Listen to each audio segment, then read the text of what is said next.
Bon, voilà, nous allons commencer. Bonsoir à toutes et à tous.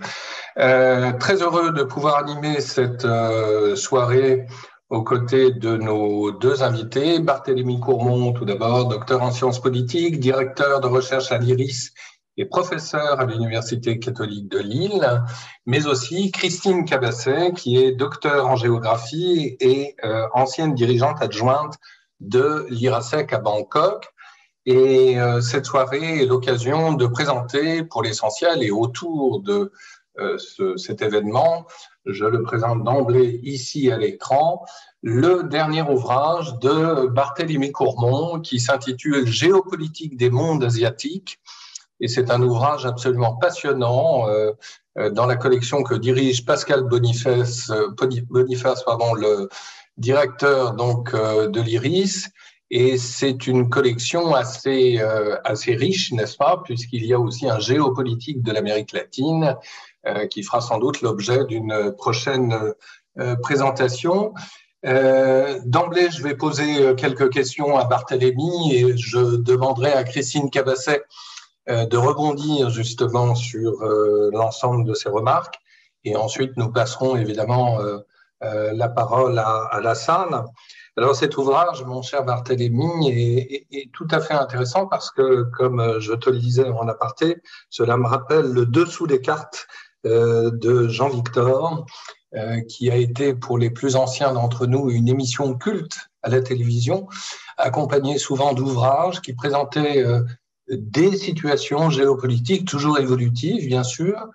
Et je dois dire que cet ouvrage est un tour de force parce qu'il y a 40 fiches analytique avec autant de cartes et qui présente d'une manière très exhaustive, très dense, une situation non moins complexe avec tout d'abord dans l'introduction, chose qui m'a beaucoup frappé, et en cela, Barthélémy, tu nous diras dans quel courant historiographique tu te situes sans doute. J'ai tout de suite pensé à Philippe Pelletier et à ses travaux sur le Japon, parce que tu nous dis en fait que l'Asie est une invention des Occidentaux. Et ça, c'est quand même assez intéressant déjà d'entrée de jeu, de démystifier finalement une vision multiséculaire héritée d'Hérodote pour la Grèce ancienne, et de nous dire qu'en définitive, on a affaire à un espace profondément morcelé, et qui a commencé à s'interconnecter, puisque le mot est à la mode, seulement à partir des années 60, dans le contexte et de la guerre froide et de la décolonisation. Alors, on pourrait peut-être parler d'emblée précisément de la Chine, qui tend évidemment à devenir la puissance dominante, évidemment, dans l'ensemble de la région, et tout particulièrement en Asie centrale. Comment vois-tu les choses et comment as-tu présenté justement la situation de la Chine dans ses rapports à l'Asie centrale que lui dispute évidemment traditionnellement la Russie? Alors, bonsoir à tous déjà, merci d'être présents si nombreux. Je vois qu'on arrive à près de 200 participants en ligne déjà à ce stade. Un grand merci à toi Emmanuel d'avoir accepté gentiment d'être à la fois le modérateur et puis une des pièces maîtresses de ce dispositif, puisque tu vas pouvoir partager avec nous ton expérience très riche de terrain. Et puisque tu nous as gentiment présenté, Christine et moi-même, je me permets à mon tour de présenter. Donc, tu es professeur à l'Université catholique de Paris. Tu es également chercheur associé à l'IRIS et tu es surtout un grand spécialiste reconnu de la Chine et de l'Asie centrale. Et je remercie de la même manière, Christine, pour avoir gentiment accepté de se joindre à ce webinaire pour partager avec nous sa riche expérience de l'Asie du Sud-Est. Et puis, je en profite aussi pour remercier Pascal Boniface pour m'avoir confié la rédaction de ce livre dans la collection qu'il dirige depuis maintenant quelques années. Et il est vrai que quand l'éditeur m'a approché pour travailler sur ce document, ça a été un petit peu compliqué, puisqu'on m'a au départ proposé d'écrire une géopolitique de l'Asie. Or, écrire une géopolitique de l'Asie est un petit peu une gageure, d'autant que nous savons bien, tous ceux qui travaillent sur ce vaste continent, que l'Europe fait d'une certaine manière partie de l'Asie, et puis que le Moyen-Orient, c'est l'Asie de l'Ouest, pour les Chinois notamment. Et donc, il est évidemment difficile de mettre dans un même ensemble toutes ces civilisations avec leur trajectoire et leurs caractéristiques. Et donc, j'avais proposé ce titre, et pour répondre effectivement à ta question, dans quelle école ou dans quel style je m'inscris en matière de méthode, eh bien, effectivement, les travaux de Philippe Pelletier, notamment sur cette invention, cette réinvention de l'Asie, m'ont semblé tout à fait stimulants pour essayer précisément de trouver une ligne directrice qui est de faire apparaître ces mondes asiatiques au pluriel, et donc de mettre en avant la pluralité de ce continent avec des civilisations qui ont parfois été marquées par des transferts culturels très importants, et donc on sent des courants qui vont se détacher dans un certain nombre de sous-ensembles, et puis parfois beaucoup moins. Et on voit apparaître, y compris dans des espaces géographiques assez restreints, je pense notamment à l'Asie du Sud-Est, des cultures qui n'ont été en contact les unes avec les autres que très tardivement.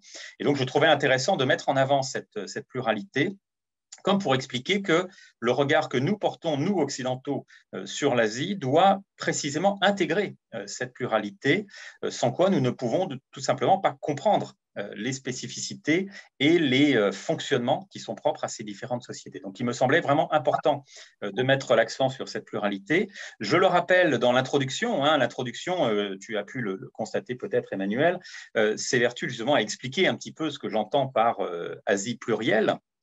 Et donc, c'est évidemment inscrit dans la lignée des travaux de Pelletier et de toute cette école au niveau historique sur l'histoire globale, essayer de comprendre un petit peu comment l'histoire telle qu'elle est perçue et telle qu'elle a été vécue par ces différents acteurs va déterminer le regard qu'eux-mêmes vont pouvoir porter sur les enjeux géopolitiques. Et puis, s'ajoute à cela, nous avons la chance d'avoir avec nous une géographe, Christine Cabasset, le poids de la géographie et les réalités géographiques qui vont également influencer de manière considérable ces différents acteurs et vont peser sur ces différentes sociétés.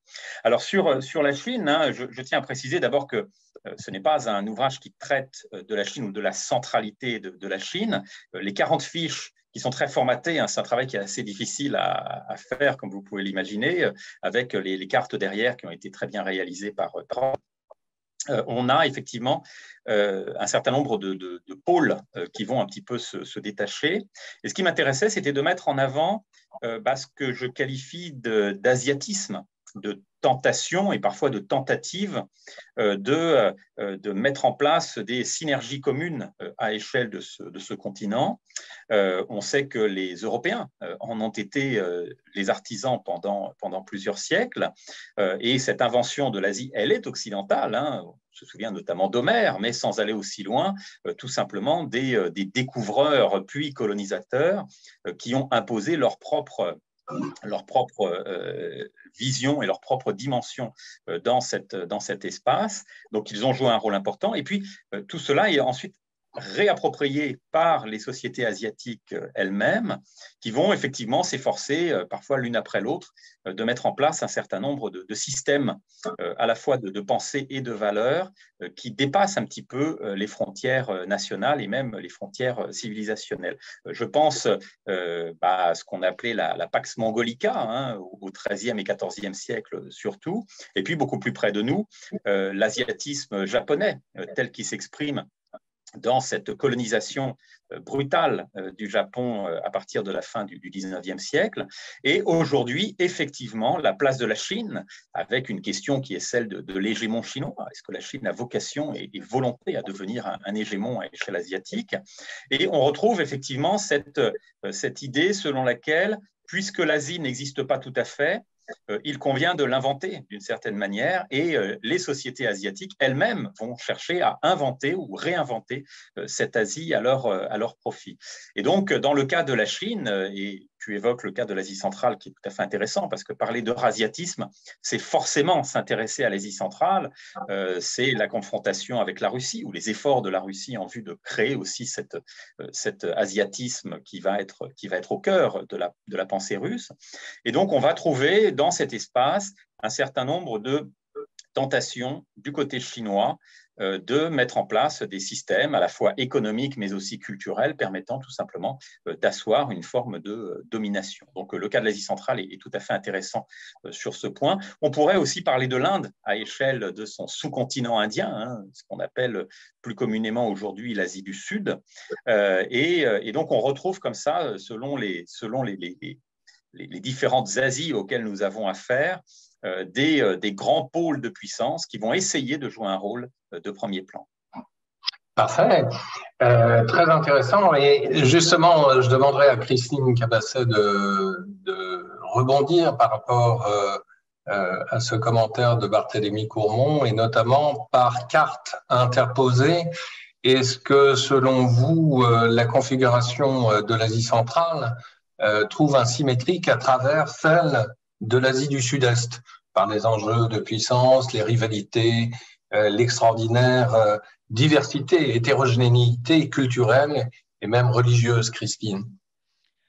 Oui, oui, tout à fait. On retrouve vraiment ces caractères de très grande diversité au sein de ce qu'on appelle la sous-région de l'Asie du Sud-Est, avec de très grandes disparités, je veux dire, dans tous les domaines auxquels un géographe s'intéresse, et ils sont très larges, démographiques, en superficie, religieuse, les régimes politiques, le niveau de développement. Enfin, je veux dire, si on prend, quel que soit l'indicateur que l'on puisse prendre, en fait, on trouve toujours cette grande diversité.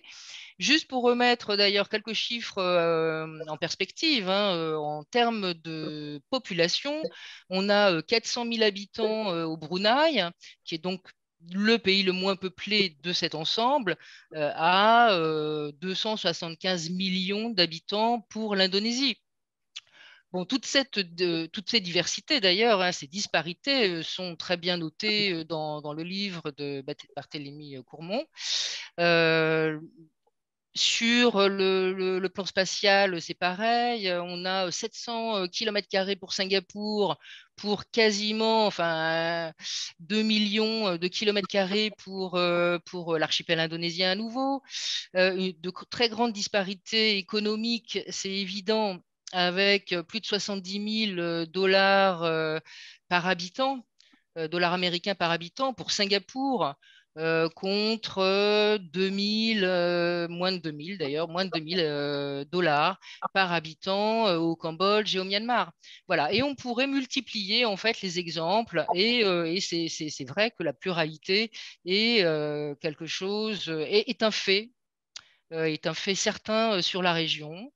Je voulais également d'ailleurs rebondir sur l'invention des continents. Et c'est vrai que c'est vrai de l'Asie, mais c'est vrai des autres continents aussi. Enfin, un géographe comme Christian Grattalou montre dans son livre, hein, l'invention des continents, combien finalement cette histoire des continents et donc cette géographie mondiale a été écrite par les Occidentaux qui ont découvert grande partie région du monde, même si bien sûr il y avait déjà des circulations intenses, par exemple entre la Chine et puis et l'Asie du Sud-Est, et au sein même de l'Asie du Sud-Est aussi d'ailleurs, hein, voilà. Donc, donc voilà, oui, c'est vrai que cette région très plurielle partait en plus de très loin. Quand on considère l'histoire, et en Asie centrale, c'est également pareil. Voilà, quand on considère l'histoire avec des tensions, des guerres, des tiraillements qui sont plus ou moins récents, je veux dire, qui sont survenus à partir des années 60, 70. Enfin, on pense par exemple à l'invasion du Cambodge par le Vietnam en 78, et ça va durer 10 ans, à la confrontation entre la Malaisie et l'Indonésie en 1900, dans les années 60, entre 62 et 68. Voilà, et ça, c'est tout tournant justement de la formation de l'ASEAN.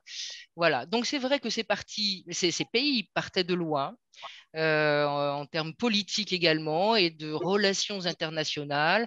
Et évidemment, c'était ajouté à cela des colonisations très différenciées entre les Britanniques, les Français, les Portugais, les États-Unis et les Néerlandais sur l'archipel indonésien. Voilà. Donc, colonisation différenciée qui n'ont pas facilité non plus d'ailleurs les échanges, les relations. Il a fallu vraiment attendre le temps de la fin des colonisations pour voir émerger cette région. Voilà, et donc je ne veux pas monopoliser la parole, mais c'est vrai que tout ça est très bien dit dans le livre, encore une fois. Mais néanmoins, donc, c'est vrai qu'aujourd'hui, finalement, personne, je pense, ne remettrait en cause l'existence et la viabilité et le sérieux voilà, de ce qu'on appelle l'Asie du Sud-Est en tant que région géographique et en tant qu'institution, organisation régionale avec l'ASEAN qui compte 10 membres et qui pourrait, à terme, dans un horizon plus ou moins prochain, compter 11 membres, avec le seul pays qui ne faisait pas partie, qui fait partie de l'Asie du Sud-Est, sans faire partie de l'ASEAN encore, c'est donc le Timor oriental, qui a acquis son indépendance de l'Indonésie en 2002. Voilà les premières remarques, en tout cas. Merci beaucoup. En tout cas, c'est vrai qu'il est bon de rappeler les disparités démographiques notamment et de rappeler que l'islam en Asie tente à devenir dans le monde un islam majoritaire à travers les exemples indonésiens et pakistanais que vous citiez.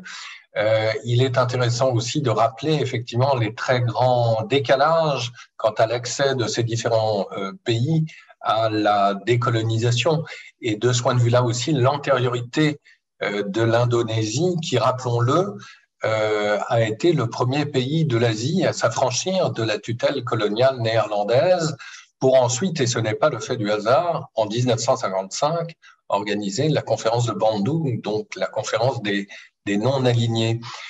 Une question de la salle, entre guillemets, que je poserai à Barthélemy. Quel pourrait être, selon toi, l'impact de la guerre menée par la Russie en Ukraine en Asie et pourquoi pas en Asie du Sud-Est?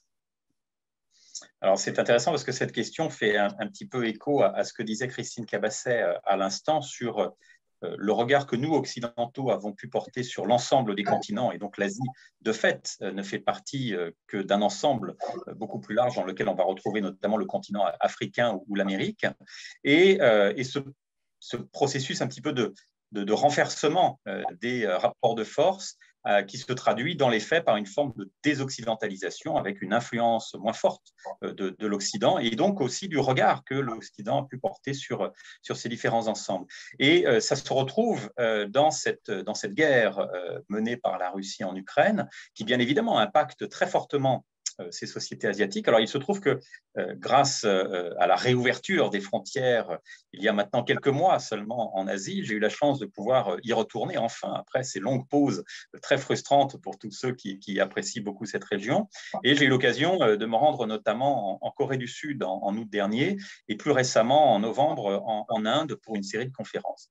Et à chaque fois, ce qui m'a interpellé, donc un pays développé, un pays très proche de l'Occident, hein, la Corée du Sud, et puis un pays dont on sait à quel point il a été courtisé par les diplomates occidentaux depuis maintenant 1 an pour essayer de rejoindre ce régime de sanctions contre Moscou. Et on sait par ailleurs que l'Inde a résisté à ces pressions et refuse toujours de sanctionner la Russie et maintient des relations qu'on qualifiera d'assez bonnes, voire étroites, avec Moscou.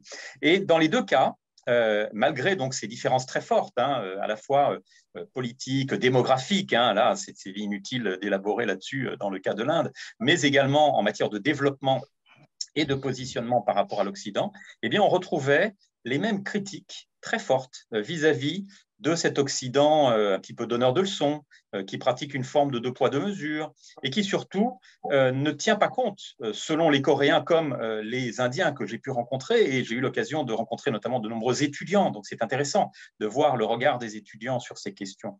Eh bien, on sent que, selon eux, les Occidentaux ne prennent pas suffisamment acte de ces évolutions géopolitiques, de ce glissement progressif. On en parle beaucoup, hein, on parle de pivot vers l'Asie, de l'Asie qui désormais est un petit peu au centre des relations internationales, mais dans les faits, nous continuons à essayer de greffer des grilles de lecture qui sont très occidentales et surtout occidentalo-centrées. Et ça commence à déplaire.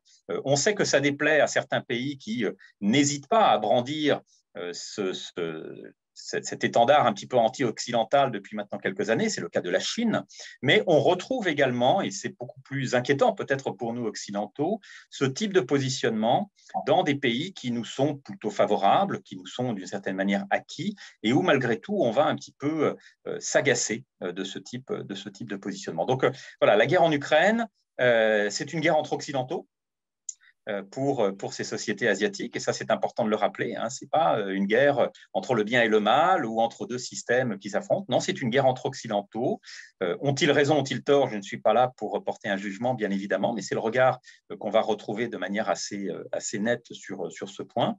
Donc, ils doivent, eux, les Occidentaux, la régler sans demander à ce que le reste du monde n'y soit impliqué en une quelconque manière. On s'inquiète évidemment des conséquences notamment sur les questions économiques, donc un petit peu comme partout dans le reste du monde, eh bien, on prend acte des risques de déstabilisation économique à grande échelle, même si on le voit, ces conséquences économiques sont moins fortes que dans les sociétés occidentales, parce que précisément la dépendance à ce conflit est beaucoup moins grande, et puis il n'y a pas ce régime de sanctions qui vient un petit peu rendre difficile la reprise de l'économie. Mais dans le même temps, attention, on ne va pas mettre en avant cette guerre comme le prélude à quelque chose de plus grand qui se préparerait, comme si, d'une certaine manière, on avait là le premier acte de guerre à répétition. On pense notamment à la confrontation Chine-Taïwan, hein, qui ne ressemble pas du tout à la relation entre la Russie et l'Ukraine, mais que nous avons peut-être un peu trop tendance dans le monde occidental à comparer, voire à mettre un petit peu l'une à côté de l'autre, comme si, d'une certaine manière, il s'agissait d'un sujet de géopolitique qui pouvait se reproduire un petit peu partout. Donc voilà, pour répondre à cette question, la guerre en Ukraine, ça agace d'une certaine manière les Asiatiques. Les Asiatiques ne sont pas partie prenante et nous sommes très loin de cette idée selon laquelle eh bien, l'Occident incarnerait un camp, en l'occurrence le camp du bien, hein, en dépit de tout le bien que l'on peut trouver de fait dans ce discours. Eh bien non, dans les faits, les sociétés asiatiques ne suivent pas, et pas uniquement celles qui ne sont pas favorables à cet ordre occidental. C'est un mouvement qui, je pense, est beaucoup plus large. Et justement, c'est aussi une des pistes de réflexion dans cet ouvrage, c'est comprendre ces sociétés asiatiques plurielles, c'est comprendre aussi que la construction que nous avons nous-mêmes imposée de ce continent, avec les bons et les mauvais côtés, hein, attention, l'expérience coloniale comme la découverte, entre guillemets, de ces territoires, a permis aussi de consolider un certain nombre de sociétés, donc a eu aussi à certains égards des effets que l'on pourra qualifier de bénéfiques. Beaucoup d'États de la région n'existeraient pas sans cet héritage et seraient peut-être encore totalement éclatés aujourd'hui.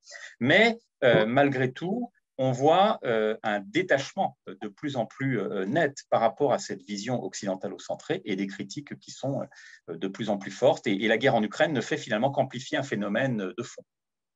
Et finalement, cette appréciation des choses souligne aussi la proximité de vue, d'une certaine manière, entre New Delhi et Moscou. En retour, est-ce que l'on peut penser que concernant le projet de l'Indo-Pacifique, l'Inde est un partenaire fiable des Occidentaux? Question que je te pose, Barthélémy, mais que je poserai aussi à Christine Cabasset en tant que spécialiste de l'Asie du Sud-Est. Alors, la fiabilité des États-Unis, hein, en particulier, de l'Occident dans son ensemble, mais des États-Unis en particulier, je trouve que c'est une question, pour le coup, très intéressante dans le cas de l'Asie du Sud-Est, et je pense que Christine pourra apporter un certain nombre d'éclairages sur ce point. C'est une question qui n'en demeure pas moins centrale dans d'autres pays. On le voit avec Taïwan, qui s'interroge sur la réalité d'un soutien américain dans le cas d'une confrontation que personne ne souhaite, bien évidemment, avec la Chine continentale. On voit au Japon également beaucoup d'inquiétudes qui se traduisent notamment par un changement de cette constitution pacifiste, par un réarmement du Japon, et donc par un Japon qui va essayer de trouver les moyens de se défendre lui-même face à une menace supposée ou réelle d'ailleurs. On retrouve un petit peu les mêmes problèmes en Corée du Sud, hein, où je rappelle que encore très récemment, plusieurs experts coréens et même des représentants politiques appelaient à une nucléarisation de la Corée du Sud pour pouvoir résister face à la menace nucléaire nord-coréenne, ce qui était totalement absurde et déplacé il y a encore quelques années, compte tenu du soutien américain et donc du parapluie nucléaire que Washington apporte à Séoul. Et puis on voit effectivement dans le cas de l'Inde, une sorte de détachement hein, par rapport à cette relation qui est structurée avec les États-Unis dans ce que l'on appelle le Quad, qui, je le rappelle, rassemble les États-Unis, l'Inde, le Japon et l'Australie. Et l'Inde nous a fait la démonstration, pour ceux qui ne l'avaient pas compris d'une certaine manière, avec la guerre en Ukraine et cette volonté de ne pas embarquer dans ce régime des sanctions, que ce pays conserve sa propre souveraineté et ne va pas s'aligner sur un bloc occidental ou une logique de bloc occidental et ne va pas hésiter quand il estime à juste ou à mauvais titre que c'est dans son intérêt national à prendre des positions qui sont à l'opposé de celles de ces sociétés occidentales. Donc on ne fait pas très confiance non plus. Mais je laisse peut-être Christine répondre sur la question spécifique de l'Asie du Sud-Est qui est sans doute très intéressante parce qu'on se souvient notamment des efforts de l'administration Obama dans cette région. Et j'ajouterais, Christine, parce que c'est une question justement du public, quelle est la perception en Thaïlande ou au Cambodge du duo Inde-Japon que mentionnait Barthélemy à l'instant, et quelle est la perception même de la Chine en Asie du Sud-Est par contraste? Alors, ça fait beaucoup de questions, mais sur cette question précise, donc la perception des Sud-Est asiatiques, de l'Inde et Japon, en fait l'Inde était relativement peu présente. Il y a traditionnellement relativement peu de relations quand même avec l'Inde. Par contre, avec le Japon, oui, qui fait partie des tout premiers bailleurs. On oublie trop souvent à citer toujours la Chine comme effectivement le premier partenaire commercial de la région et quasiment de tous les pays. Mais néanmoins, je veux dire, en termes d'investissement, par exemple, le Japon reste souvent le premier investisseur dans un certain nombre de pays de la région et donc il y a un rôle une présence tout à fait important. Et puis l'Europe, etc. Voilà. Enfin, je dis etc. L'Europe est aussi donc un partenaire important dans la région. La Chine, contrairement à ce qu'on pourrait imaginer, surtout vu de l'Occident, vu de l'Europe, et ben, contrairement à ce qu'on peut imaginer, la Chine n'est pas mal vue, n'est pas vue comme une menace. Et donc ça contraste très souvent avec ce qu'on peut entendre ou lire lorsqu'on est ben voilà, en France ou en Europe, enfin, dans un cadre différent. D'une part parce que, et surtout d'ailleurs, parce que la Chine est là aussi, un poids économique considérable dans la région. Voilà, donc enfin, un poids économique et pour y donner un peu plus d'illustration, c'est-à-dire que en fait, dans les 10-20 dernières années, en fait, les Occidentaux ont été relativement peu aux côtés des pays sud-est asiatiques dans leurs besoins infrastructurels. Tandis que la Chine l'a été. Elle a été avec des prêts effectivement peu exigeants en termes de droits de l'homme ou des critères sociaux ou environnementaux. Et puis la Chine fait, je veux dire, vraiment pont, route, autoroute, aéroport, enfin voilà. Et donc, elle est devenue un partenaire considérable pour la région. Alors, il n'y a guère d'ailleurs, pour revenir sur l'Indo-Pacifique d'ailleurs, il n'y a guère que sur la question de mer de Chine méridionale, que là, la Chine peut crisper régulièrement les pays riverains de la mer de Chine méridionale Et en premier lieu, donc, le Vietnam, le Brunei, la Malaisie, j'ai tout oublié, hein. Vietnam, Malaisie, ça va me revenir. Pardon? Les Philippines. Et les Philippines, bien sûr, qui est vraiment aux premières loges, en effet, voilà, par la ligne en 9 ou 10 traits dessinés par la Chine. Donc, il y a vraiment, c'est sur ce terrain-là maritime que lorsqu'il y a des tensions qui s'expriment, elles vont donc en effet s'exprimer dans ce domaine maritime, précisément. Mais là aussi, on retrouve une grande différence entre la manière de s'exprimer du côté occidental, avec des propos qui peuvent être virulents, des comportements enfin, qui peuvent être interprétés comme offensifs vu de l'Asie du Sud-Est. Et en Asie du Sud-Est, par contre, où l'on tient à mesure gardée toujours, avec ce qu'on appelle l'ASEAN Way, hein, toujours donc le fait d'amoindrir les choses, de rester, de dialoguer toujours en premier. Donc ce rapport à la conflictualité n'est pas prégnant. Il est beaucoup moins prégnant, voilà, qu'en Europe. Précisément, Barthélemy, on parle souvent, pour ce qui concerne les relations bilatérales Chine-Inde, de relations compartimentées. Est-ce que la situation que décrit Christine à l'instant ne vaudrait pas pour l'ensemble des acteurs, c'est-à-dire découplage entre, d'une part, des enjeux stratégiques et d'autre part, des enjeux économiques bien partagés? Alors, je te permettrai d'ailleurs, cher Emmanuel, de prendre la main ensuite pour nous parler du cas de l'Asie centrale, hein, que tu connais particulièrement bien, et justement de cette réception de la Chine dans cette région et de cette vision un petit peu compartimentée et cette relation compartimentée que tu évoques. Donc, je ne vais pas évoquer le cas de l'Asie centrale.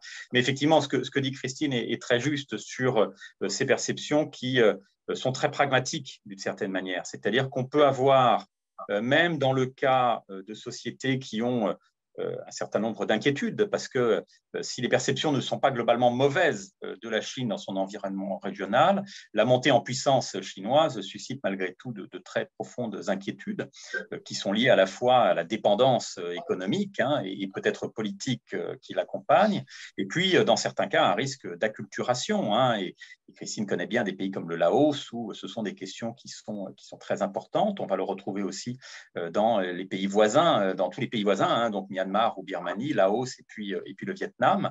Et puis le poids des diasporas qui lui aussi va pouvoir renforcer un petit peu à certains égards ce risque d'acculturation dans un certain nombre de pays d'Asie du Sud-Est.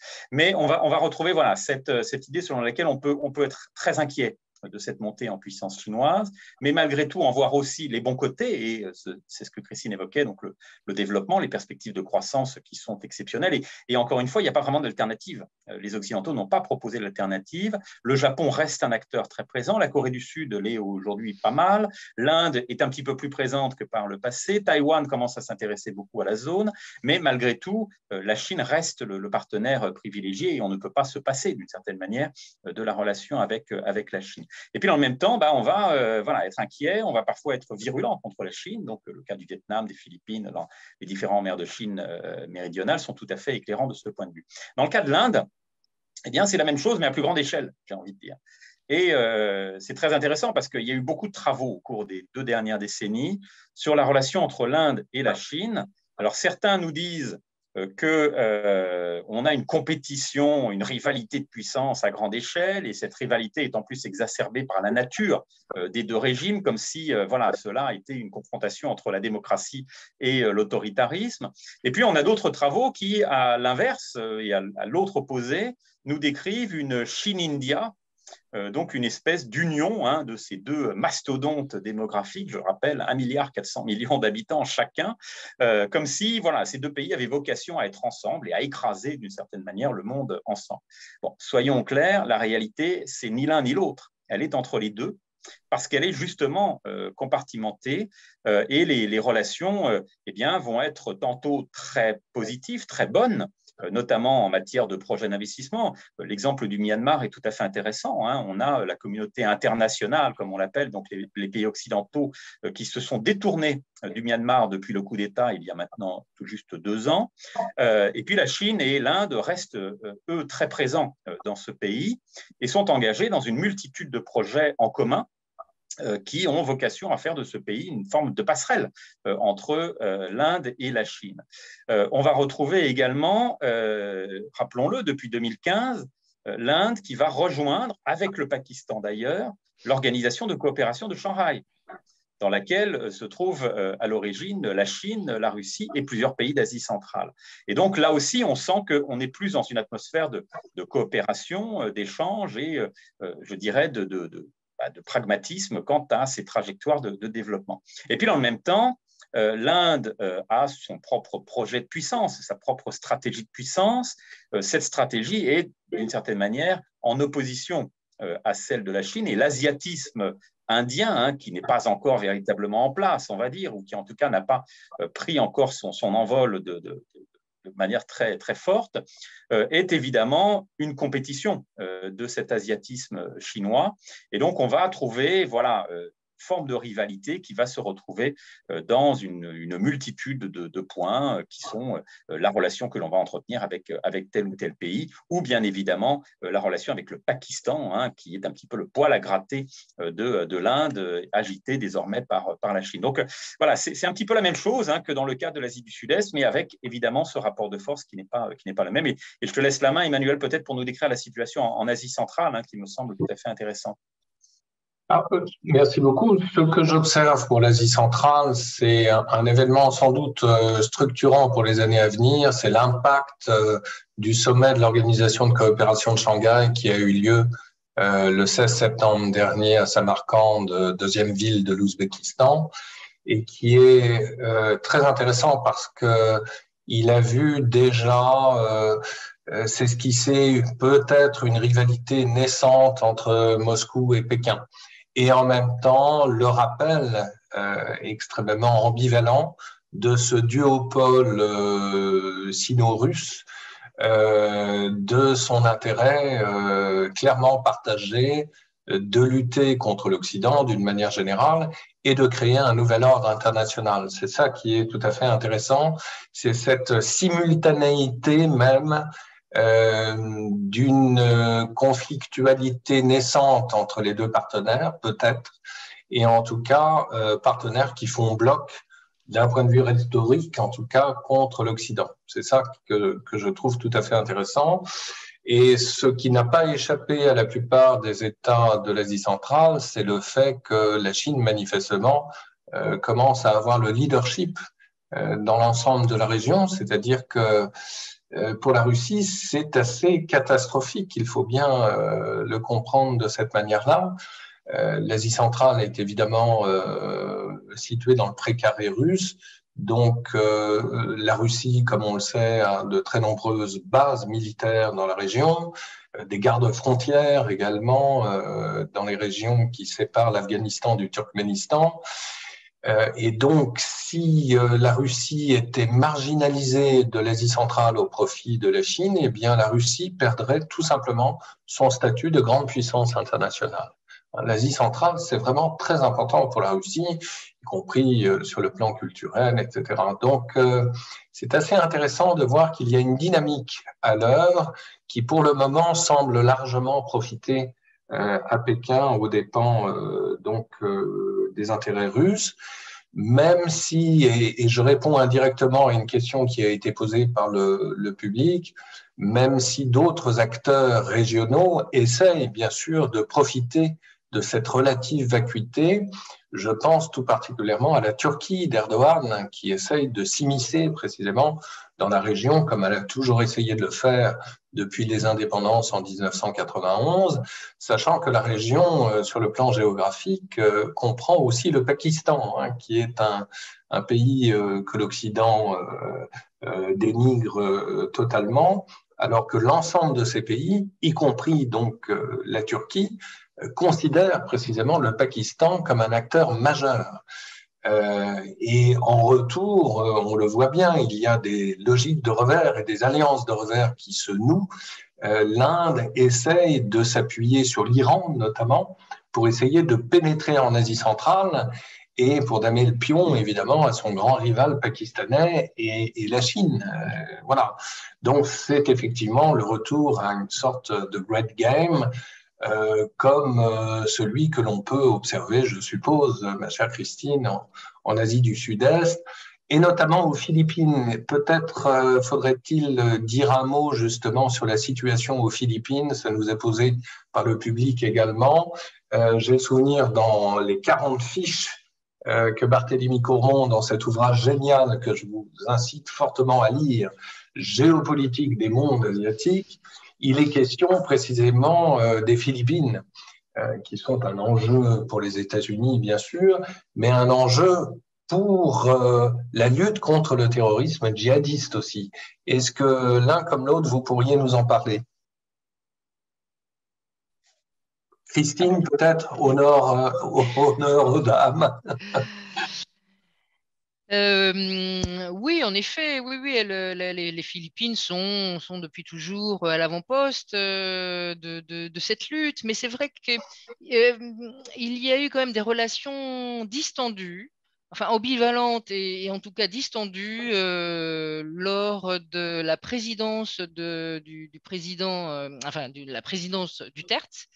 Euh, Parce que donc ce président s'est finalement assez détourné hein, des États-Unis, étrangement, et pour se rapprocher de la Chine.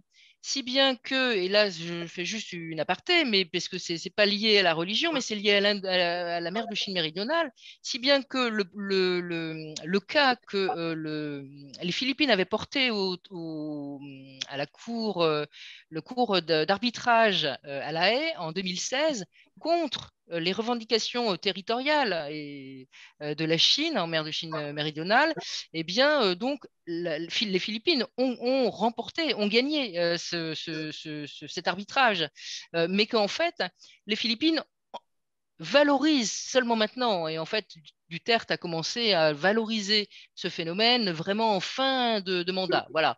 Donc, pour revenir à la lutte contre le djihadisme, oui, ça fait partie des pays qui sont aux côtés de l'Occident traditionnellement, donc des États-Unis, tout comme l'Indonésie. Hein, l'Indonésie qui a donné d'abord une réponse assez molle sur ce terrain en 2001, après donc le septembre 2001, et qui est devenue beaucoup plus active, soutenue d'ailleurs par l'Australie, au moment des attentats, du grand attentat de Bali en octobre 2002.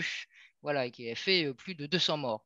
Voilà. Donc ces deux pays et d'autres, bien sûr, la Malaisie aussi, hein, eh bien, font partie des pays qui travaillent à la fois au sein de l'ASEAN et à la fois avec les partenaires de l'ASEAN, donc en premier lieu les États-Unis et l'Australie notamment, contre le djihadisme et notamment ou en tout cas d'autant plus aux Philippines, mais non, comme en Indonésie en fait, en fait il y a eu effectivement des attentats réguliers, voilà, réguliers. On se souviendra aussi de la bataille de Marawi, hein, qui avait occupé quand même la une des journaux pendant un moment en 2017, hein, avec, on estime, 1 millier de combattants dans la ville de Marawi, donc sur l'île de Mindanao, à majorité musulmane, et contre donc les forces gouvernementales. Et d'ailleurs, siège de Marawi, dans lequel on comptait également des combattants qui venaient de plusieurs pays du monde, mais y compris des Indonésiens et des Malaisiens. Voilà, donc l'ASEAN, en tout cas, travaille, enfin les Philippines, mais l'ASEAN de façon plus large, travaille sur ces questions de djihadisme. Et en tout cas, concernant l'Indonésie, sur cette question, il est vrai que l'Indonésie a quand même mis beaucoup d'efforts à travailler et voilà, et à avoir une action significative dans ce domaine. Et on peut dire qu'elle a quand même une action, en effet, significative dans ce domaine. Oui. Alors, je ne sais pas si je dois ajouter quelque chose. Tout ce qu'a dit Christine était très intéressant. Je me permets simplement de rebondir sur cette question qui a à la fois ce volet religieux et puis la place des Philippines, ou en tout cas le rôle des Philippines dans cette relation, en particulier avec le monde occidental et les États-Unis en particulier d'un côté, et la Chine de l'autre. Alors, sur le facteur religieux, hein, il y a effectivement cette fiche, c'est celle à laquelle tu fais référence, sur les radicalismes religieux en Asie du Sud-Est et le cas effectivement des Philippines, avec tout ce que Christine vient de dire qui est tout à fait intéressant. Mais il y a aussi une autre fiche sur la présence des grandes religions à échelle asiatique, je dirais, hein, et cette présence qui est historique, qui est multiple elle aussi, avec cette pluralité que l'on va retrouver également sur ce facteur religieux et donc toutes les civilisations qui y sont associées. Et cela va créer un certain nombre de conflictualités dans l'histoire, mais aussi dans le temps présent. On peut évoquer par exemple le sort des populations musulmanes en Inde aujourd'hui, hein, où on s'inquiète beaucoup du sort qui est réservé à ces populations de confession musulmane dans un pays qui est l'un des premiers pays musulmans au monde, hein, l'un des, je crois désormais le troisième pays musulman, enfin le troisième pays qui compte le plus grand nombre de personnes de confession musulmane après l'Indonésie et le Bangladesh, donc deux autres pays asiatiques, hein, le Pakistan terminant ce quatuor. Donc on s'inquiète de ce sort, comme on s'est évidemment attendri sur le sort des Rohingyas en Birmanie il y a maintenant quelques années, un sort qui malheureusement est loin d'être résolu. On voit des conflictualités à l'intérieur des groupes bouddhistes, hein, dans les différentes sociétés qui sont ici parfois mises les unes à côté des autres, mais sans avoir véritablement de lien, encore une fois, y compris sur ce facteur religieux.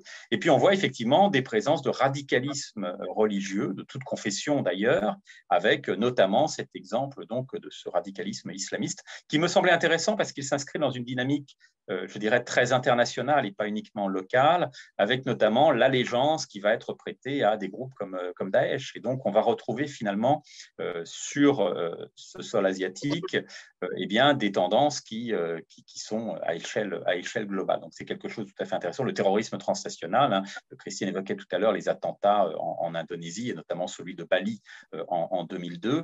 On est vraiment dans cette logique de terrorisme transnational avec ce discours qui est celui d'une radicalisation religieuse.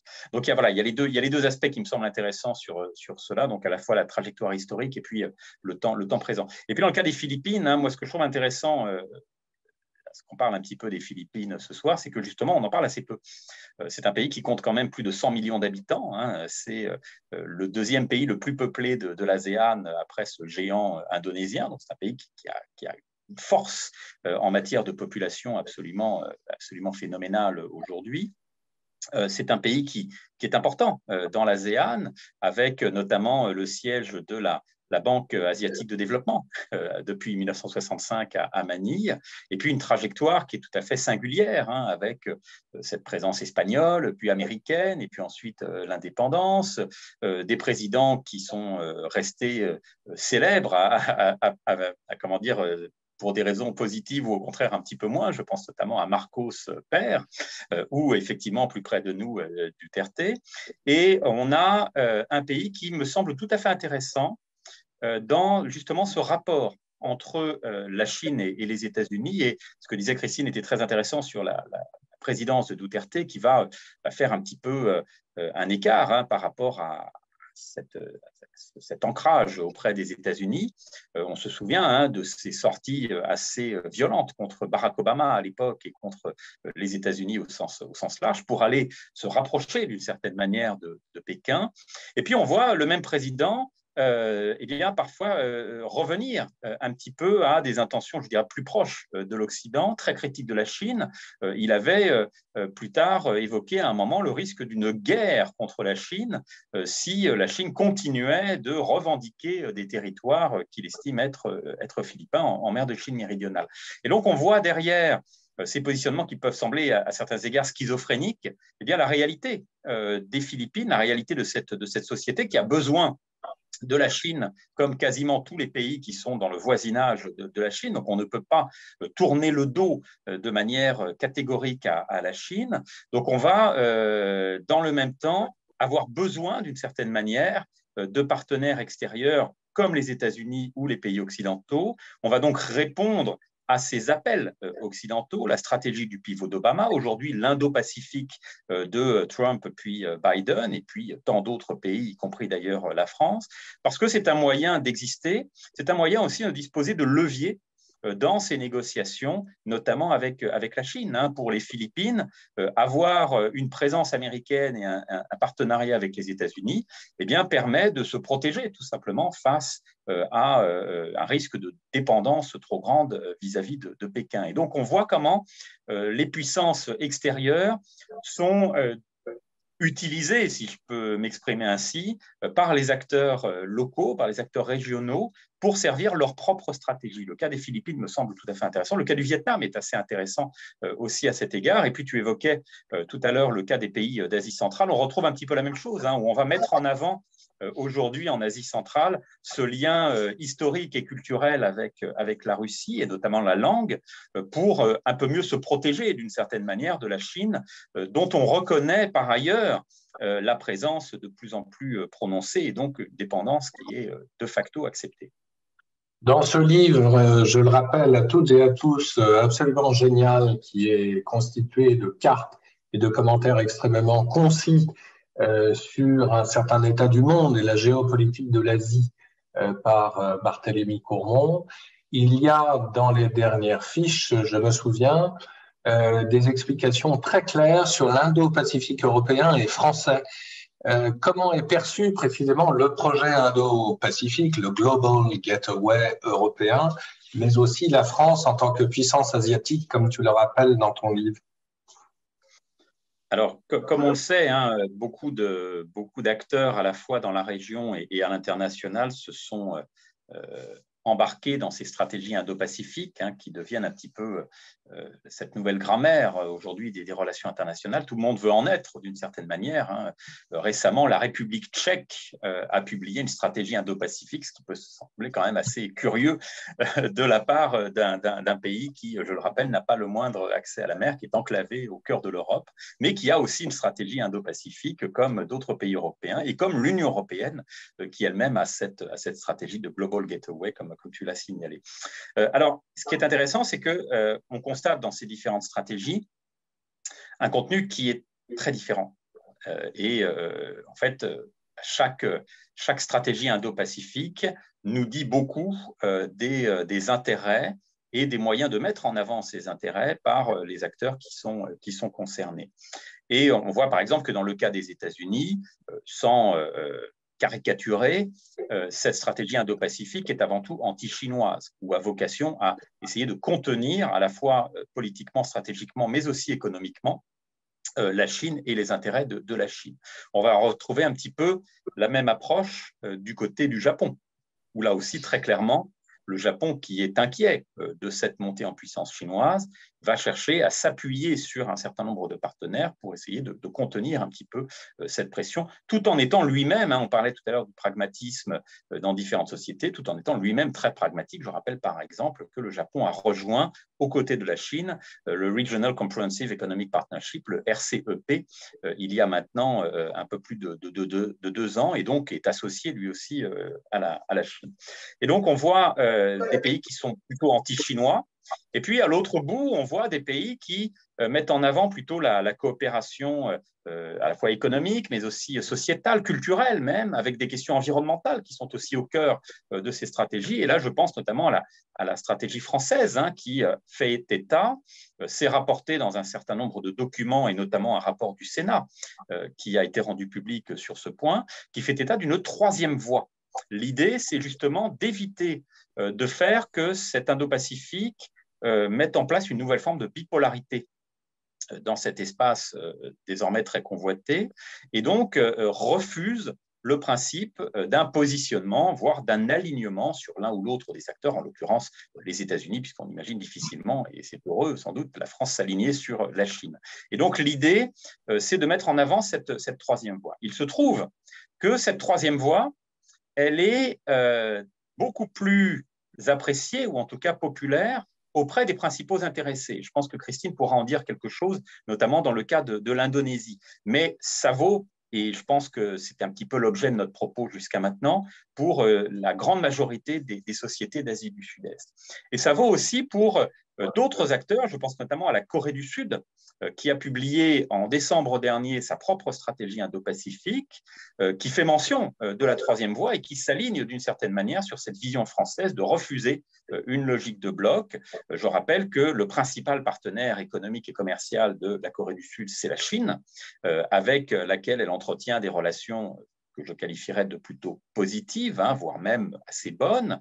Et dans le même temps, la Corée du Sud est un allié stratégique des États-Unis depuis la fin de la Seconde Guerre mondiale et ne remet bien évidemment pas en cause ce partenariat stratégique. Et donc, on retrouve cette Corée qui est un petit peu prise entre les deux et qui refuse de se positionner, qui refuse de désigner un adversaire et donc qui voit dans cette troisième voie tout simplement la montée en puissance. C'est ça la troisième voie, c'est la montée en puissance de l'Indo-Pacifique comme étant l'enjeu désormais dominant des grandes puissances et le lieu potentiel de rivalité, mais des rivalités qui ne doivent pas être ramenées à une bipolarité. Donc voilà, décalage là aussi, on le comprend, entre les perceptions parfois occidentales, ou en tout cas dans certains pays occidentaux, et puis les perceptions dans les pays asiatiques. Peut-être que sur ce point, Christine pourra nous indiquer, et puis j'aimerais aussi beaucoup t'entendre, Emmanuel, sur cette question, mais peut-être Christine pourra nous dire des choses sur AUKUS, notamment la manière avec laquelle AUKUS a été perçu dans les pays sud-est asiatiques, et notamment en Indonésie. Oui, en effet, je veux dire, donc les pays ASEAN sont partie prenante de cette stratégie Indo-Pacifique et qu'ils sont très attirés par le concept de neutralité. Je veux dire, c'est un peu ce qu'on dit finalement sous d'autres formes et sous d'autres mots depuis le début en parlant des pays sud-est asiatiques et notamment donc, de ce groupement régional, l'ASEAN, avec les réticences toujours, et le refus d'ailleurs, le rejet de choisir son camp. Et finalement, donc, le rejet de cette bipolarité. Voilà. Donc, c'est pour ça que la troisième voie qui est proposée par la France peut éventuellement convenir aux différents pays de la région. Et c'est vrai que lorsque la AUKUS a été signée en septembre 2021, les pays de la région ont été je veux dire, ont montré qu'ils étaient insatisfaits de cet accord, mais notamment certains pays, je veux dire, comme l'Indonésie, comme tu l'as dit, l'Indonésie qui a dit très rapidement qu'elle ne voyait pas d'un bon œil et qu'elle était même effrayée d'ailleurs du développement que l'AUKUS représentait pour la région. Donc c'est une alliance de défense et qui est complété par l'achat de sous-marins à l'Australie et non pas à la France. Voilà, ce qui fait que nous avons parlé pour le coup énormément de cette affaire en France. Mais lesquels sous-marins sont censés être à propulsion nucléaire. Et ça, c'est quelque chose sur laquelle bute l'Indonésie. Et d'autres pays en disant qu'ils tiennent fermement à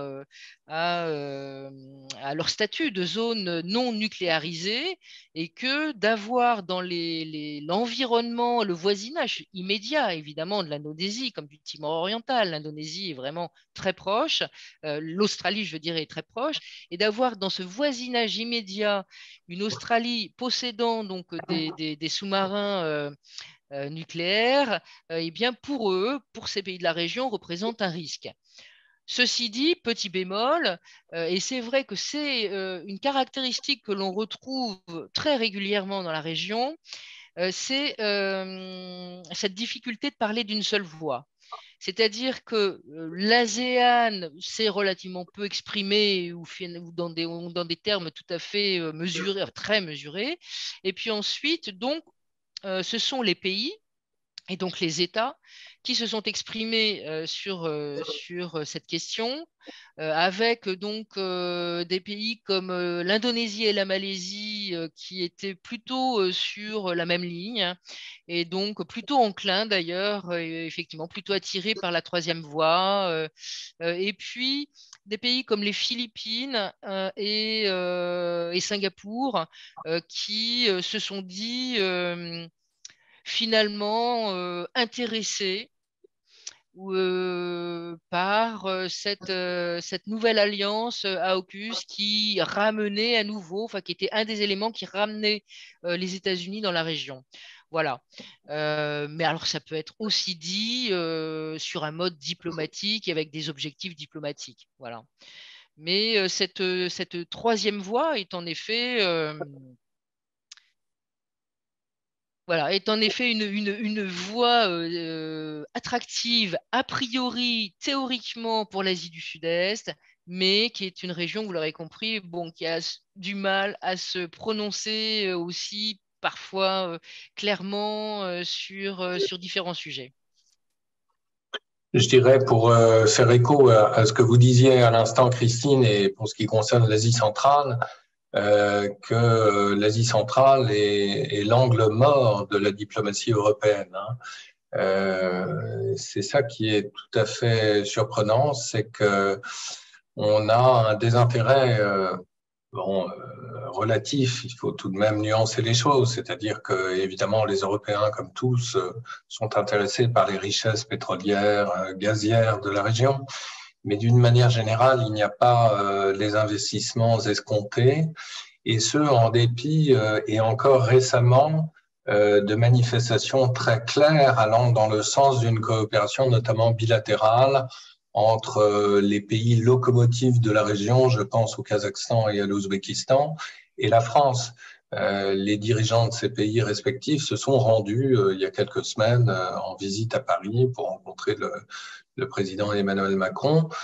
Et on peut espérer que cette année ou au plus tard l'année prochaine, le président français se rendra dans l'un ou l'autre de ces pays. Mais je dirais qu'il y a là un retard à l'allumage de la diplomatie européenne d'une manière générale. Et on ne peut que le déplorer parce qu'en définitive, ces pays sont très demandeurs, étant donné qu'ils sont encombrés évidemment par leurs deux grands voisins ou presque, que sont la Chine et la Russie.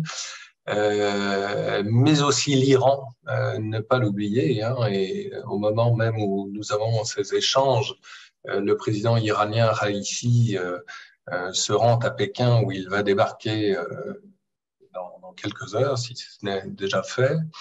Et donc, cette convergence de vues entre la Chine, l'Iran et la Russie inquiète beaucoup les partenaires de l'Asie centrale fondamentalement.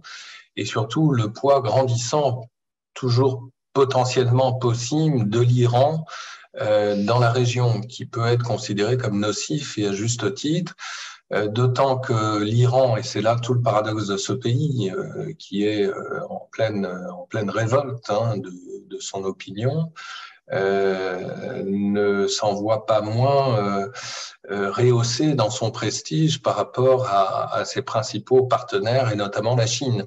Il faut rappeler justement à minima ce qui s'est produit dans les relations sino-iraniennes ces derniers mois. L'intégration précisément de l'Iran au sein de l'Organisation de coopération de Shanghai, ce qui n'est pas rien, bien sûr. Et puis, quelques mois plus tôt encore, tout cela était en 2021, en pleine Covid-19, la signature d'un accord commercial de 400 milliards de dollars entre Pékin et Téhéran. Donc forcément, ça ne laisse pas indifférents les pays de la région qui souhaiteraient évidemment essayer de trouver d'autres partenaires. et qui voit aussi bien le poids grandissant de la Chine, mais aussi de l'Iran comme de potentielles menaces, et le poids traditionnel de la Russie également comme une menace. Et cela a été perçu par tous après l'intervention, rappelons-le, un mois avant l'intervention militaire russe en Ukraine, au Kazakhstan, au mois de janvier 2022, lorsque Vladimir Poutine a envoyé un corps expéditionnaire de l'Organisation du traité de sécurité collective, qu'il avait fondé en 2002. Et tous les États de l'Asie centrale y ont vu évidemment un risque, c'est-à-dire donc une mise sous tutelle néocoloniale de l'Asie centrale par la Russie. Bon, la Russie est à la peine, je l'ai déjà dit tout à l'heure, et la Chine pourrait damer le pion de la Russie dans la région. Mais en tout cas, là aussi, l'ensemble de ces pays sont à la recherche d'une troisième voie, laquelle pourrait être incarnée par l'Union européenne ou par la France. Il y a une question du public que je pose en particulier à Barthélémy au sujet… Cher Emmanuel, excusez-moi, Oui, est-ce que je peux en profiter quand même bien pour sûr, rebondir sur ce qui vient bien sûr, d'être bien dit? sûr, bien sûr. En fait, je rebondis sur l'angle mort de la diplomatie européenne. Et ça, je ne sais pas si je l'ai souligné, mais l'Asie du Sud-Est n'est pas du tout un angle mort. Et en tout cas, Je parlais pour l'Asie centrale. j'ai bien compris, j'ai bien Eh compris, oui. j'ai bien compris. Non, mais je ne sais pas si j'ai assez souligné que, enfin, l'intérêt que représentait l'Asie du Sud-Est, surtout d'ailleurs au fur et à mesure de la montée en puissance des stratégies indo-pacifiques précisément.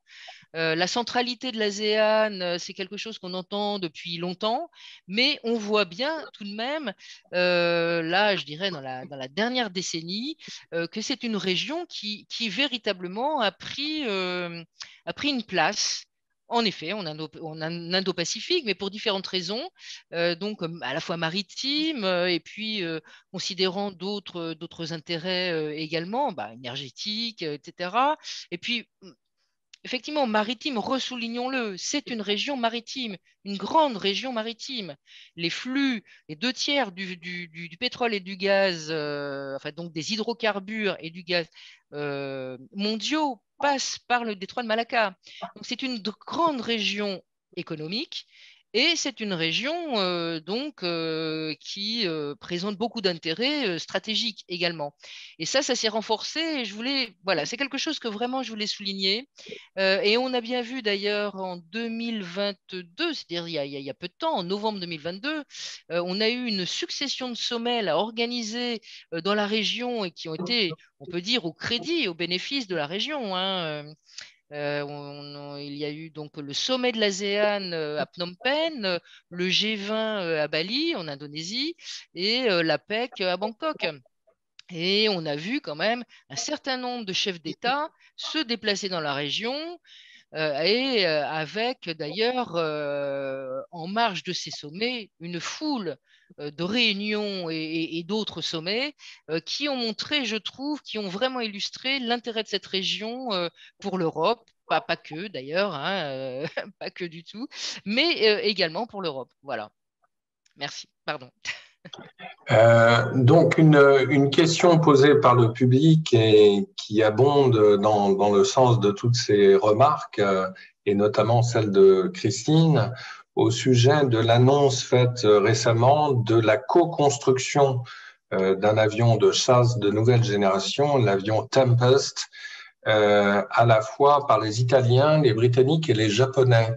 Barthélémy, comment l'interpréter dans cette complexité des appréciations de l'Indo-Pacifique? Comment expliquer par ailleurs que la Grande-Bretagne, après le Brexit, s'associe avec un État qui a eu par ailleurs, rappelons-le, des relations extrêmement proches avec la Chine, l'Italie, décide donc de collaborer avec le Japon autour de cet avion de combat. Oui, tu fais bien d'ailleurs de rappeler que l'Italie a été le premier membre du G7 a signé un MOU sur les nouvelles routes de la soie avec Pékin avant le Covid. Et donc, c'est effectivement un pays qui est sensiblement plus proche de Pékin, disons, sur ces questions d'investissement dans les infrastructures notamment, que ne le sont des pays comme la France et l'Allemagne, par exemple, qui se montrent plus réticents, plus inquiets aussi de cette présence chinoise. Alors, sur cette question, comme d'ailleurs sur d'autres questions, on évoquait tout à l'heure les sous-marins à propulsion nucléaire et donc cet attelage désormais entre l'Australie et les États-Unis et donc l'abandon du projet français. Rappelons que le projet français avait été remporté par le groupe Naval Group contre un concurrent qui était japonais à l'époque. Et donc on voit ces compétitions dans le domaine de cette technologie, en particulier militaire, qui sont très importantes dans cette région. Mais on retrouve effectivement des attelages qui sont parfois assez étonnants et qui semblent presque contre nature. Celui qui est évoqué ici, donc Royaume-Uni hors Brexit, donc Italie, elle, membre de l'Union européenne et signataire de ce MOU sur les nouvelles routes de la soie, et puis le Japon qui est, on le sait, un pays très sensible à tout ce que peut faire la Chine et très inquiet des agissements de la Chine. On retrouve aussi des attelages sur des questions qui parfois semblent un petit peu ne pas répondre à l'intérêt de ces différents pays, ou plus exactement sur lesquels les convergences des intérêts entre ces États sont assez retravaillées, voire un petit peu construites. Je pense notamment au Quad, qui rassemble, comme je l'ai dit, les États-Unis, le Japon, l'Australie et l'Inde. Au-delà du fait que ces 4 pays sont des États démocratiques, ce qui est très bien. Au-delà du fait que ces 4 pays portent sur la Chine un regard qui est empreint d'une certaine inquiétude, voire de très grande méfiance, eh bien, on voit que les intérêts sont très différents. Avec des intérêts très régionaux pour certains, des intérêts inverses très internationaux pour d'autres, en particulier les États-Unis. Puis on a également des capacités de projection de puissance qui sont très différentes d'un cas à l'autre. Et donc, on voit dans les faits ce type de dispositif montrer ses limites, tout simplement, dès lors qu'il s'agit de réagir de manière concertée face à des enjeux sécuritaires. On mentionnait tout à l'heure le fait que l'Inde n'embarque pas dans ce régime des sanctions vis-à-vis de la Russie. Et donc l'Inde, membre du Quad, a pris ses distances d'une certaine manière avec cette structure, en tout cas sur cette question qui est une question bien évidemment majeure pour certains membres du Quad, au premier rang desquels Washington. Et puis on voit que la création d'AUKUS, qui se fait donc avec 2 membres du Quad, mais sans les 2 autres, va aussi déstabiliser un petit peu ce type de dispositif.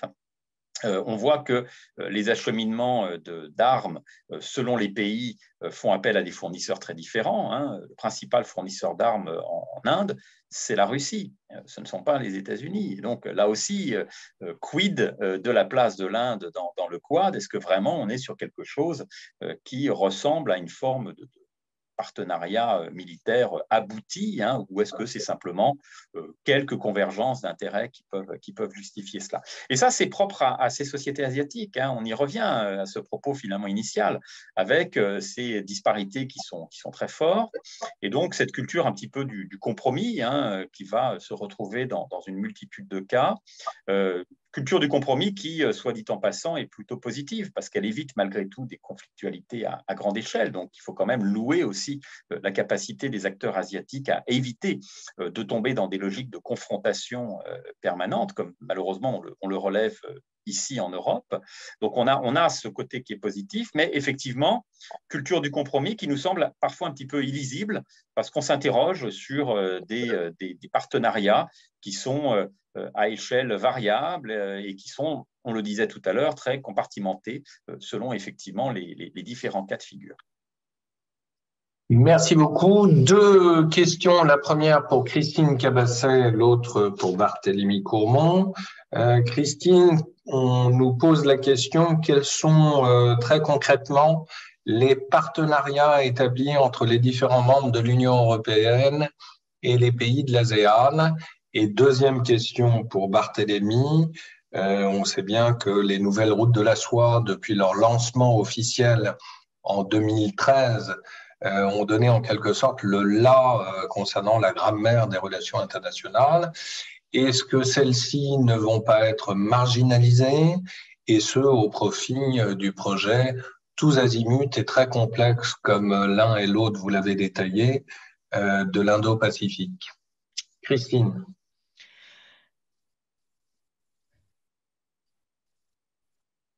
L'ASEAN et l'Union européenne, il y a de nombreux partenariats sur les questions environnementales, par exemple, sur les questions maritimes, on l'a dit, sur le Global Gateway que vous citiez tout à l'heure également, puisque donc l'Union européenne a finalement pris conscience de n'avoir pas été assez présente dans la région pour répondre aux besoins infrastructurels donc des différents pays. Et donc, elle revient, c'est tout à fait récent, mais donc elle revient aussi à ce titre. Voilà. Et sinon, c'est vrai que la question environnementale est très prégnante au sein des différents pays, sur le changement climatique, qualité de l'air, la biodiversité. Voilà. Je ne vais pas pouvoir étoffer énormément. Et la question, sans doute, des normes, c'est-à-dire de normes communes quant à la production de produits qui seront soit acceptés, soit refusés sur le marché européen et réciproquement, j'imagine. Et des produits décarbonés, notamment. Chut, 5 minutes. Excuse-moi. Oui, donc sur les normes, oui, en effet, mais là, je veux dire, c'est vrai qu'il y a une conflictualité aussi entre différentes normes au sein de l'ASEAN, entre les normes chinoises, par exemple, voilà, et qui sont très différentes de celles européennes, tout domaine confondu, voilà, environnemental, social, enfin, dans les domaines de la construction, voilà. Et donc ça, je veux dire, sur les normes, c'est en effet, c'est un travail qui se fait en collaboration, mais ça, enfin, pour le moment, enfin, je veux dire, ce sera long, hein, ce sera long. Il y a eu aussi beaucoup de programmes entre les deux régions sur l'éducation, sur les questions de mobilité et éducative, notamment universitaire, au sein de la région ASEAN.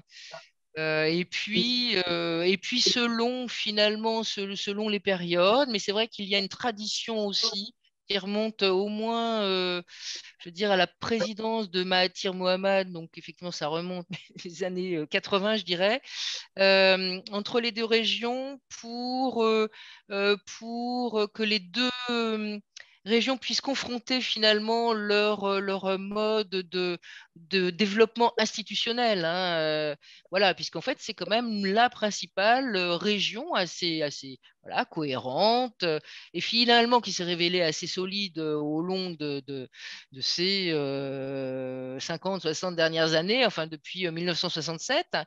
Voilà. Et donc, il y a eu en effet des travaux en commun entre les deux régions sur le renforcement finalement de ce qu'on appelle l'intégration régionale. Mais alors effectivement, sur l'ASEAN, c'est quand même très différent du contexte européen, quoi, voilà. Très bien. Barthélemy, alors quid des nouvelles routes de la soie? Vont-elles être revues à la baisse au profit du projet Indo-Pacifique, en tout cas vu de l'Europe? Alors, juste avant de répondre à ça, je veux simplement rebondir sur ce que disait Christine Cabassé à l'époque, et je partage tout à fait ses propos, simplement pour rappeler peut-être à nos spectateurs que, en termes d'administration et donc de puissance supranationale, l'ASEAN n'est pas l'Union européenne, hein. On parle de quelques centaines de fonctionnaires de l'ASEAN contre plusieurs dizaines de milliers dans le cas de l'Union européenne. Et effectivement, voilà, parler d'intégration régionale dans le cas de l'Asie du Sud-Est, c'est bien sûr s'appuyer sur l'ASEAN, qui est un exemple qu'on qualifiera de très réussi, compte tenu des résultats en matière de croissance de ces sociétés, mais ce n'est pas du tout le même modèle que celui de l'Union européenne. Et donc, la question des normes, évidemment, va être confrontée à cette différence assez fondamentale, finalement, dans le type d'association. C'est une association, et pas une union que l'on relève dans cette région. Alors, sur les nouvelles routes de la soie, c'est vrai que, d'une certaine manière, ce projet chinois qui est, je dirais, nommé par Xi Jinping, mais qui est antérieur à Xi Jinping, dans l'ampleur des investissements déjà depuis le début des années 2000, et donc sous Hu Jintao et même Jiang Zemin avant lui.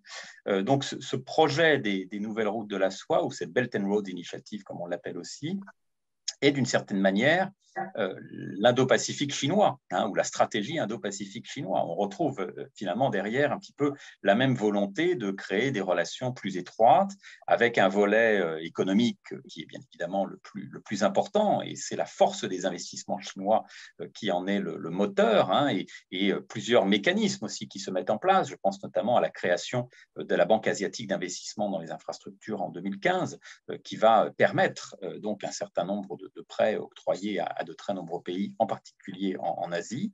Et puis, on va également traiter de questions sécuritaires. L'Organisation de coopération de Shanghai s'inscrit aussi un petit peu dans cette logique, et peut-être voudras-tu en dire un petit mot sur justement comment est-ce qu'on a cet attelage à la fois économique et sécuritaire dans la relation que Pékin noue avec certains pays, relation politique, et ça c'est tout le risque justement de cette trop grande dépendance économique. Est-ce que ça ne se traduit pas non plus par une perte de souveraineté et donc une forme d'alignement de certains pays sur les positionnements de Pékin, notamment dans la question de la relation avec Taïwan, où on voit que Pékin va souvent conditionner son aide à d'abord le refus d'entretenir des relations diplomatiques avec Taïwan, bien sûr, mais pas que, à aussi essayer d'isoler davantage Taïwan sur la scène internationale.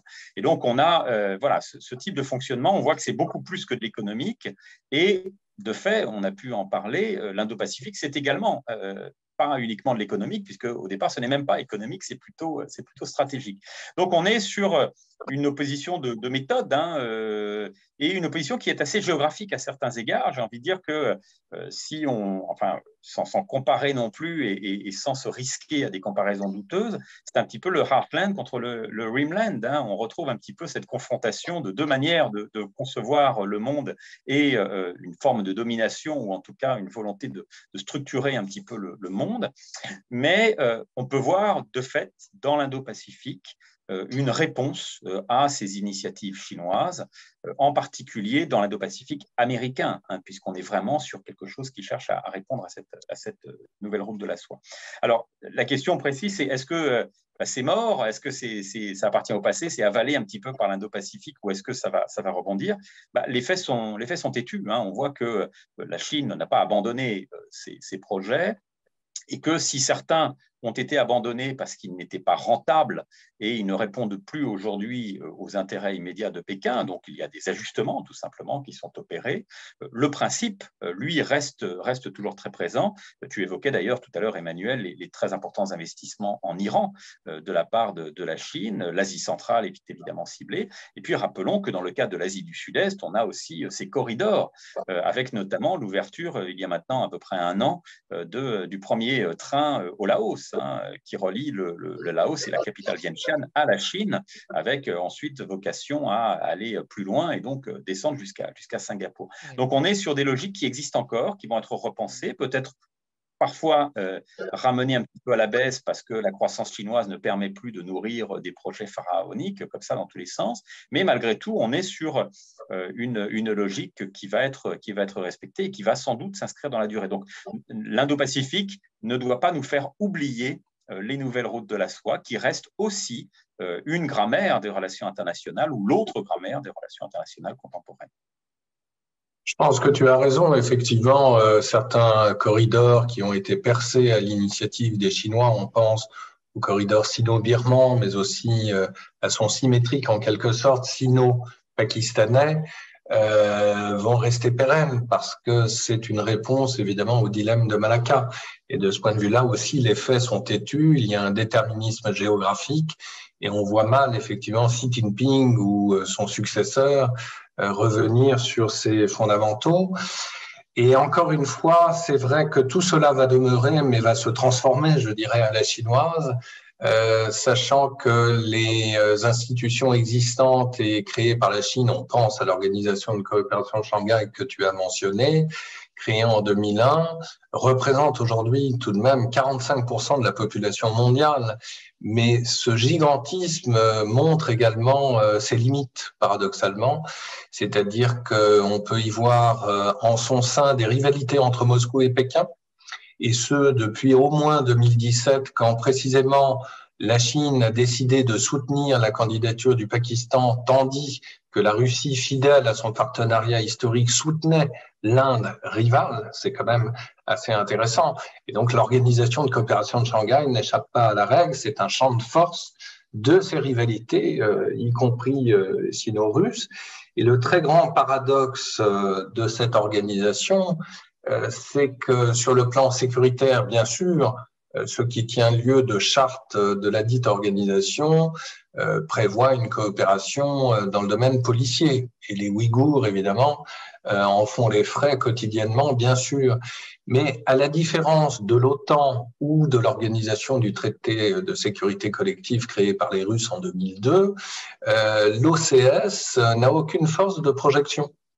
Donc, elle est très faible d'un point de vue justement de ses capacités interventionnistes, et elle est très faible aussi, je dirais, dans l'ADN même de sa culture et la culture qui l'a portée jusqu'alors, qui est paradoxalement une culture à la fois néo-autoritaire, donc s'opposer à l'Occident, bien sûr, mais aussi néolibérale d'une certaine manière. C'est-à-dire que les Chinois adhèrent au même mythe que les Américains, selon lequel la paix sociale partout dans le monde peut être obtenue par des échanges économiques.